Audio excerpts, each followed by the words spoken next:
কাসিয়ন পর্বতের উপর সূর্যাস্ত দেখছেন বিভিন্ন বয়সী নারী পুরুষ।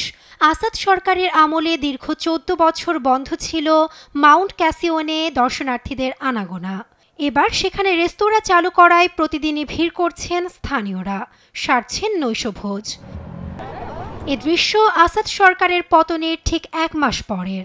এরই মধ্যে স্বৈরাচার পতনের ১ মাস পূর্ণ করল সিরিয়াবাসীরা। প্রথমবারের মতো আমি বন্ধুদের সাথে কাসিয়নে এসেছি। এটা সত্যি আনন্দের মুহূর্ত। একবার শিশুদের আনন্দের কথা ভাবুন, তারা ১৩ বছর পর এখানে আসতে পারলো।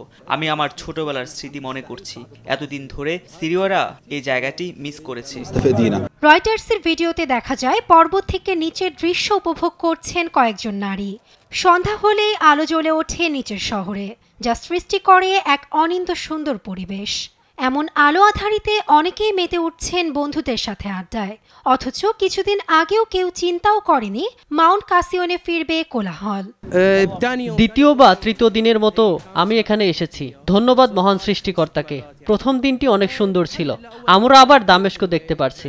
দেখুন কত সুন্দর দৃশ্য। স্বৈরাচার পতনের পর ১ মাস পূর্ণ হয়েছে। ধীরে ধীরে স্বাভাবিক হতে শুরু করেছে বাসিন্দাদের জনজীবন। এরই মধ্যে আশার আলো দেখছেন অনেকে, তবে কেউ কেউ আছেন শঙ্কায়ও। বর্তমান অবস্থা যথেষ্ট ভালো, কিন্তু এখানে কিছু বিষয় মনে রাখা জরুরি। সাধারণ জনগণ অনেক বেশি ক্লান্ত। আমি সকল সিদ্ধান্তকে সাধুবাদ জানাই। যারা সত্যিকার অর্থেই পরিশ্রম করছে তাদের প্রতি আমার গভীর সম্মান। তবে জনগণ অনেক বেশি ক্লান্ত, অবসন্ন, তাদের আয়ও কম।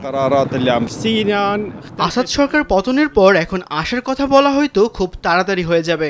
দেশে যে নতুন সরকার এসেছে তারা জঙ্গি তালিকায় নথিভুক্ত। সেই সাথে তাদের উপর নানা আন্তর্জাতিক নিষেধাজ্ঞা রয়েছে। সিরিয়ার ভবিষ্যৎ এখনও অস্পষ্ট।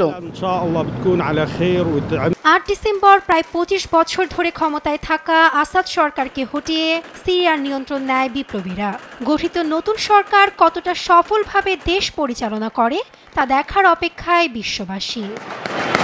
নাসরিন আক্তার, নিউজ ডেস্ক, দেশ টিভি।